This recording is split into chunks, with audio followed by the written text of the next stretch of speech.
आपका बहुत बहुत स्वागत है आपके अपने ऑनलाइन चैनल अपग्रेड क्लासेस में। लास्ट क्लास में हमने हिस्ट्री में डिस्कस किया था कि मौर्य साम्राज्य कैसे उभर के सामने आया और चंद्रगुप्त मौर्य ने कैसे चाणक्य की मदद से मौर्य साम्राज्य की नींव रखी। उसके बाद हमने डिस्कस किया था कि एग्जाम में किस प्रकार के क्वेश्चन आते हैं मौर्य साम्राज्य से या किस प्रकार के क्वेश्चन आ सकते हैं। आज हम बात करेंगे पोस्ट मौर्यन पीरियड की या मौर्योत्तर काल की। देखिए, मौर्योत्तर काल जो है वो दो पार्ट में डिवाइड कर दिया गया है। एक तो है देसी वंशज जो हैं, जैसे शुंग वंश है, कर्ण वंश है, और दूसरा है विदेशी आक्रमणकारी जो बाहर से आए थे और यहाँ आक्रमण किए और कुछ समय तक शासन किए। तो विदेशी आक्रमणकारी जैसे हिंद यवन है, पल्लव है, बहुत सारे हैं। तो देसी वंशज में अगर हम आज बात करें तो पहला वंश निकल के आता है शुंग वंश, जिसने क्या किया था, मौर्य वंश के अंतिम शासक की हत्या करके एक नए राज्य वंश का उदय किया था। और ये इतिहास का पहला क्या है, ब्राह्मण वंश है। ये क्वेश्चन भी पूछ चुका है कि इतिहास का पहला ज्ञात ब्राह्मण वंश कौन सा है, तो शुंग वंश है। तो चलिए आज डिस्कस करते हैं पोस्ट मौर्यन पीरियड में शुंग वंश की। देखिए, एक साथ अगर हम पूरे पोस्ट मौर्यन पीरियड को पढ़ाएंगे तो थोड़ा कंफ्यूजिंग होगा, तो एक एक करके हम पढ़ेंगे। आज हम पढ़ेंगे शुंग वंश, कल कर्ण और सातवाहन वंश के बारे में पढ़ेंगे। तो चलिए शुरू करते हैं। शुंग वंश। शुंग वंश की राजधानी क्या थी, दो थी। पहला था विदिशा और दूसरी थी पाटलिपुत्र। इसका टाइम पीरियड हम देखें तो 185 बीसी से 149 बीसी, 185 ईसा पूर्व से 149 ईसा पूर्व तक। इसमें क्या हुआ कि बृहदत्त जो था वो मौर्य वंश का अंतिम शासक था, जिसकी हत्या किसने की थी, पुष्यमित्र शुंग। उसी का सेनापति जो था पुष्यमित्र शुंग, वो क्या किया था, अपने राजा की हत्या करके एक नए राजवंश को स्थापित किया था जिसका नाम था शुंग वंश। बहुत देखिए, पुष्यमित्र शुंग ब्राह्मण था या क्या था, इस पे मतभेद है, लेकिन जो अब ज्यादातर मत है कि वो क्या था, ब्राह्मण था। इसीलिए इस वंश को क्या कहा जाता है, इतिहास का पहला ब्राह्मण वंश कहा जाता है। अब बात करें कि इसने क्यों हत्या की थी बृहदत्त की, तो इसके पीछे भी कई सारे रीजन हैं।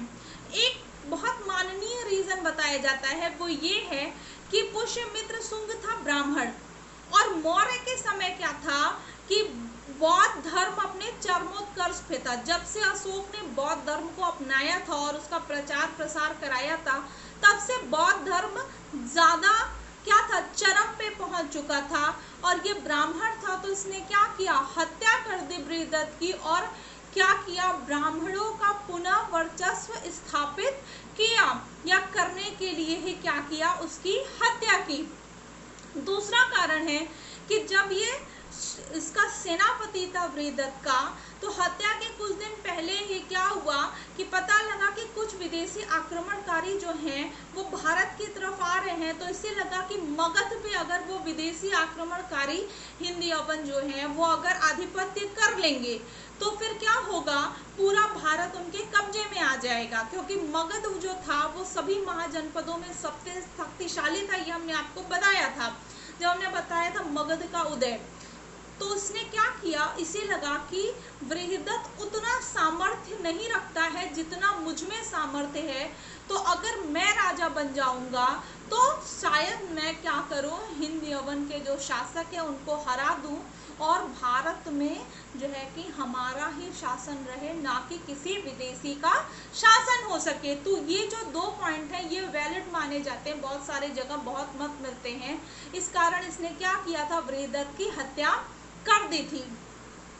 देखिए, जो शुंग वंश है ना, इसमें सबसे ज्यादा अगर किसी के बारे में पढ़ना है तो वो यही है, पुष्यमित्र शुंग। बाकी जो इसके उत्तराधिकारी हैं उसने क्या मतलब ऐसा कुछ बड़ा अचीव नहीं किया जिसके बारे में पढ़ा जाए। है दो चार पॉइंट है अग्निमित्र के बारे में, और भी है वसुमित्र हैं, भाद्रपद हैं, इन सब के बारे में पढ़ना है। पहले हम डिस्कस करते हैं पुष्यमित्र शुंग की। ये कहाँ के थे शुंग, तो उज्जैन के निवासी थे। ठीक है, देखिए यहाँ हमने लिखा है कि पुष्यमित्र शुंग ने ब्राह्मण धर्म को पुनः स्थापित करने के लिए क्या किया था, हत्या की थी किसकी, बृहदत्त की। अब बात करते हैं उपाधि की। तो इसने 3 उपाधि ली थी। ये उपाधि हम क्यों बता रहे हैं, क्योंकि ये सारे एग्जाम में पूछता है कि औदभिज की उपाधि किसने ली थी, 4 ऑप्शन दे देगा। ठीक है, औदभिज, औदभिज मतलब होता है अचानक उठने वाला। तो मौर्य क्या था, एक बहुत बड़ा साम्राज्य था और उस टाइम उससे बड़ा साम्राज्य कोई नहीं था। तो इसने इतने बड़े साम्राज्य के अंतिम शासक की हत्या करके एक नए राजवंश का उदय किया था, इसीलिए इसे औदभिज की उपाधि ली थी। दूसरा है द्विर्श्वमेध याजिनी, यानी 2 अश्वमेध करने वाला। इसने 2 अश्वमेध यज्ञ किए हैं, जिसका प्रमाण हमें कहाँ मिलता है, अयोध्या की अभिलेख में मिलता है, जो इसी के सेनापति धनदेव द्वारा लिखवाया गया था। तीसरी इसकी उपाधि है सेनानी, यानी सेना नायक। ठीक, इसने सेनानी की उपाधि कब ली थी, जब बरार या विदर्भ के राजा यज्ञसेन को हराया था, उसके बाद इसने सेनानी की उपाधि ली थी, जिसका प्रमाण हमें मालविकाग्नि मित्रम जो कालिदास द्वारा कृत है उसमें मिलता है। अयोध्या अभिलेख में एक शब्द मिलता है शुंग नरजे, यानी शुंग के नरेश, शुंग के राजा। तो इस बात का प्रमाण है कि क्या हुआ था, शुंगों ने अच्छा खासा शासन किया था। इसने 2 अश्वमेध कराए थे। उस अश्वमेध के पुरोहित थे पतंजलि। पतंजलि जिसने महाभाष्य की संस्कृत में रचना की थी, और क्या था, पाणिनि की अष्टाध्यायी जो है उसी पे टीका है ये महाभाष्य पतंजलि की। तो अश्वमेध यज्ञ जो इसने 2 कराए थे, उसके पुरोहित कौन थे, पतंजलि थे। पुष्यमित्र शुंग ने क्या किया था, अशोक का जो सांची का स्तूप था वो कास्ट यानी लकड़ी का था, उसके किनारे किनारे इसने ईंटों का क्या किया था, एक चबूतरा बनवाया है, और इसने भरतोह के स्तूप को भी दुगना कराया है। देखिए, भरतोह के स्तूप का कई जगह ये प्रमाण मिलता है कि इसने बनवाया था, और कई जगह मिलता है कि इसने उसको ठीक कराया था। तो ठीक कराया था, इसका ये मतलब है कि पहले से बना होगा, तो वो किसने बनाया था, अशोक ने बनवाया था। यहाँ हमने सब पॉइंट मेंशन कर दिए। अब बात करते हैं युद्ध की। तो इसका सबसे पहला युद्ध हुआ था विदर्भ के राजा यज्ञसेन से। यज्ञसेन विदर्भ के राजा थे। विदर्भ पहले क्या था, मगध का ही क्या था, एक राज्य, मतलब मगध के ही साम्राज्य में मिला लिया गया था। लेकिन जब वृहदत्त की हत्या हुई तो ये विदर्भ जो था अपने आप को स्वतंत्र घोषित कर दिया, जिसके फलस्वरूप क्या हुआ, पुष्यमित्र शुंग ने अपने बेटे अग्निमित्र को यज्ञसेन से युद्ध करने के लिए भेजा, और अग्निमित्र ने उसे हरा दिया। तो कई जगह मिलता है कि यज्ञसेन को किसने हराया, तो बहुत लोग टिक करते हैं अग्निमित्र, लेकिन राजा कौन था, पुष्यमित्र शुंग। अब उसके सेना में से सेनापति हराए या उसका खुद का बेटा हराए, तो श्रेय किसको मिलेगा, राजा को ही मिलता है। तो जब भी पूछे कि यज्ञसेन को किसने हराया था, तो आप हमेशा टिक करेंगे पुष्यमित्र शुंग। कालिदास जी की कृति है मालविकाग्नि मित्रम। मालविकाग्नि मित्रम मतलब मालविका और अग्निमित्र। जो मालविका थी ना, वो यही यज्ञसेन जो है इन्हीं की बहन थी, और इसी के कारण क्या हुआ था, आगे लड़ाई भी हुई थी। और क्या हुआ था, कालिदास का जो कृति है मालविकाग्नि मित्रम का हीरो जो है, नायक, वो अग्निमित्र, और नायिका कौन है, इन्हीं की बहन मालविका। दूसरा इसका युद्ध हुआ था चेदी वंश के शासक खारवेल से। खारवेल से याद आया आपको, हाथी गुम्फा अभिलेख, हाँ, उसी में ये प्रमाण मिलता है कि चेदी वंश के शासक से, खारवेल से किसका युद्ध हुआ था, पुष्यमित्र शुंग का। लेकिन उस हाथी गुम्फा अभिलेख में ये मिलता है कि खारवेल ने क्या किया था, पुष्यमित्र शुंग को हरा दिया था। इसका तीसरा और बहुत ही महत्वपूर्ण युद्ध हुआ था हिंद यूनानी से, जिसमें क्या हुआ था, हिंद यूनानी, इसको इंग्लिश में क्या कहते हैं, इंडो ग्रीक कहते हैं। इस इंडो ग्रीक का जो आक्रमण करने वाला पहला आक्रमणकारी था वो था डेमेट्रियस फर्स्ट या डेमेट्रियस प्रथम, जिसने क्या किया था, आक्रमण किया था और पराजित हो गया था। पुष्यमित्र शुंग ने उसे पराजित कर दिया था। और ये भी क्वेश्चन बहुत बार पूछा जा चुका है, लास्ट ईयर आरओ में भी शायद पूछा था कि हिंद यूनानी को हराने वाला या पराजित करने वाला शासक कौन था। तो हिंद यूनानी सेनानी को सर्वप्रथम पराजित करने वाला शासक कौन था? तो पुष्यमित्र शुंग था। ये 3 इसके प्रमुख युद्ध हैं। इसका स्रोत क्या है? वो है मालविकाग्निमित्रम। अगर ये पूछे कि हिंद युवन का आक्रमण का वर्णन कहाँ मिलता है शुंग वंश में, तो मालविकाग्निमित्रम। इसके बाद इसका जो बेटा है अग्निमित्र, वो राजा बना। अग्निमित्र क्या हुआ? पुष्यमित्र शुंग की मृत्यु 151 ईसा पूर्व में हुई। उसके बाद उसका जो बेटा था अग्निमित्र, वो क्या हुआ था? राजा बना था। तो अभी हमने जस्ट ऊपर बताया था आपको कि कालिदास जी का एक प्रमुख नाटक है मालविकाग्निमित्रम। उसी में क्या मिलता है? अग्निमित्र और राजकुमारी मालविका के प्रेम का वर्णन मिलता है। इसकी एक जो बहुत ज़्यादा ऐतिहासिक उपलब्धि अग्निमित्र के बारे में है नहीं, जो है वो क्या है कि ऐसा माना जाता है कि इसने अपना साम्राज्य विस्तार कहाँ तक किया था? तिब्बत तक किया था, और तिब्बत को भारत का अंश बना दिया था। इसके बाद के जो उत्तराधिकारी थे वो ज़्यादा महत्वपूर्ण नहीं है। लास्ट एक जो महत्वपूर्ण उत्तराधिकारी है वो है भागभद्र। क्यों है अभी बता रहे हैं। भागभद्र के दरबार में ग्रीक शासक एंटियालिकस ने हेरियोडोरस नाम का राजदूत भेजा था।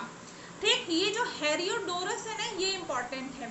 हेरियोडोरस ने क्या किया था? 20 नगर में गरुड़ स्तंभ का निर्माण कराया था। ये बहुत बार पूछता है कि गरुड़ स्तंभ का निर्माण किसने कराया था? हेरियोडोरस ने कराया था। और हेरियोडोरस को एंटियोलाकस ने भेजा था किसके दरबार में? भागभद्र के दरबार में भेजा था।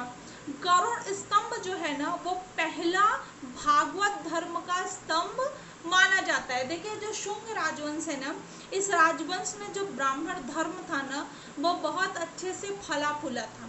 इसका उद्देश्य ये बहुत ज़्यादा रहा कि ब्राह्मणों का जो वर्चस्व है वो समाज में पूरी तरह से फिर से वापस लौट के आ सके। इसके बाद लास्ट जो राजा था, इस स्तंभ में क्या है? दंभ, छाया, अप्रमाद, इस तरह का शब्द जो है कि अंकित मिलता है। अंतिम शुंग वंश का जो शासक है वो है देवभूति। देवभूति की हत्या कर दी जाती है किसके द्वारा? कर्ण वंश के शासक वसुदेव के द्वारा। और उसके बाद नए राजवंश की उत्पत्ति होती है, कर्ण वंश, जो बहुत ही छोटे टाइम तक शासन करता है। उसके बाद एक नया राजवंश आता है। तो देखिए आज हमने क्या किया? शुंग वंश के बारे में पढ़ा, जिसकी स्थापना किसने की थी? पुष्यमित्र शुंग ने की थी। और उसने 3 उपाधि धारण की थी, जिसमें एक थी सेनानी, एक थी वीर, अश्वमेध यज्ञ करता। तो दो अश्वमेध यज्ञ इसने किए थे, जिसके पुरोहित कौन थे? पतंजलि थे, जिसने क्या किया था? महाभाष्य की रचना की थी। तो इससे क्वेश्चन ऐसे ही आता है कि पतंजलि किसके अश्वमेध यज्ञ के पुरोहित थे, या पतंजलि ने कौन से यज्ञ करवाए थे, या किसके काल में अश्वमेध यज्ञ कराए थे। तो ये सारे क्वेश्चन इस वंश से पूछे जा चुके हैं या पूछे जाते हैं कि गरुड़ स्तंभ की स्थापना किसने की थी, या हेरियोडोरस किसके शासनकाल में राजदूत बन के आया था, या किसने उसे राजदूत के तौर पर भागभद्र के दरबार में भेजा था। तो ये बातें आपको पता होनी चाहिए। है मौर्योत्तर काल, वैसे लोग मानते हैं कि बहुत आसान है और ज़्यादा इम्पोर्टेंट है नहीं, लेकिन बहुत इम्पोर्टेंट और इससे एग्जाम में क्वेश्चन बहुत ज़्यादा पूछा जाता है। चाहे वो सातवाहन वंश हो या कुषाण हो, जैसे शक, संवत, ये सब आप जान ही रहे हैं, ये सारा पूछा जाता है, या शुंग वंश हो या इंडो ग्रीक हो, ये सारे पार्ट से क्वेश्चन जरूर पूछे जाते हैं। पढ़ाने को एक साथ आज हम कर्ण वंश भी पढ़ा सकते थे, सातवाहन वंश भी पढ़ा सकते थे, लेकिन वो थोड़ा कंफ्यूज करता है। आप एक एक करके पढ़ेंगे सेक्शन में। मौर्योत्तर वंश पार्ट 1 आज हम पढ़ाएं, कल हम पार्ट 2 में 2 राजवंशों के बारे में पढ़ाएंगे, क्योंकि कर्ण वंश बहुत छोटा है, इसलिए कर्ण के साथ हम एक और राजवंश पढ़ाएंगे। तो 3 पार्ट में अगर आप मौर्योत्तर वंश पढ़ेंगे तो आसान रहेगा। और चाहे आप बीईओ का एग्जाम दीजिए, चाहे सीटेट दीजिए, रेलवे दीजिए, कुछ भी, अगर इस पार्ट से क्वेश्चन आया तो अनडाउटेबली आप लोग कर सकते हैं। तो ठीक है, आज की क्लास में इतना ही। मिलते हैं हम अपनी अगली क्लास में। अगर आपको हमारा वीडियो अच्छा लगे तो लाइक करिए, सब्सक्राइब करिए और शेयर करना ना भूलिएगा। Thank you.